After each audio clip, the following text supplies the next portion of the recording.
The missing piece, even through all of these initiatives, is getting humanity back at workplace.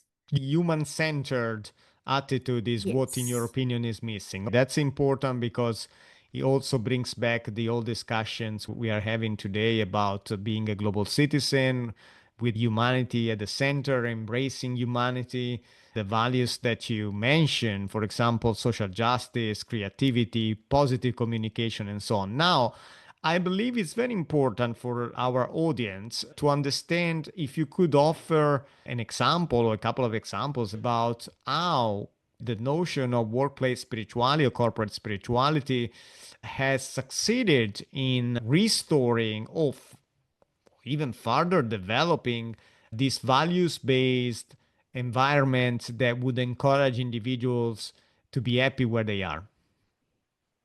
So, from research, what we found, Emiliano, it's not that good practices don't exist. It's just that they are not being talked out enough. They are Mm. not being standardized enough. We found ample examples wherein companies were already doing it in bits and pieces and benefiting. One of the major examples we found was the Taj Group of Hotels, a prominent chain in India. There was this instance of an attack that happened in the hotel on 26/11, and a lot of tourists were stranded, and there was a lot of chaos happening.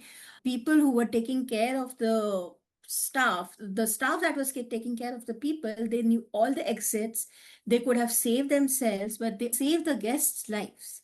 An investigation happened. How could they uphold that even Yeah. when it was a threat to their own lives? They could Mhm. do that because of the investment the company had done in their lives, I not just see. their work lives, but even in the personal lives.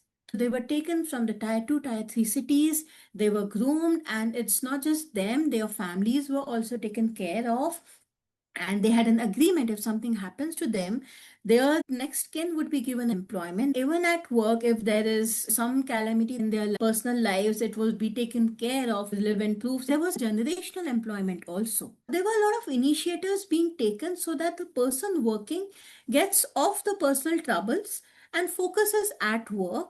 The company is taking care of the growth of not just the person, of the family also.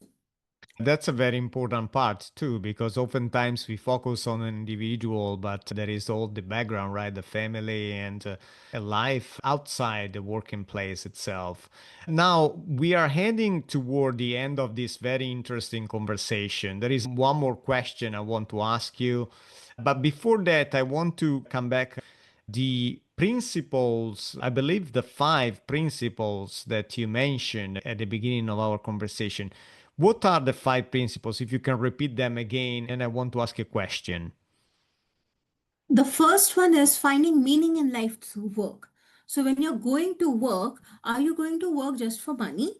Or it is something that is giving you meaning. So, when you're getting up in the morning, you go to work just for money, or it is something that you want to really do in your life, that is finding Yeah. meaning in life through work.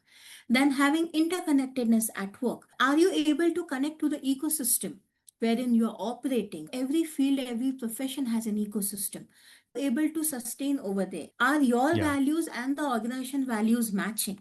So when you're joining an organization, you both need to study each other enough. It's about what the organization stands for and what you as an individual stands for. If there's a clash, then obviously your performance is not up to the mark.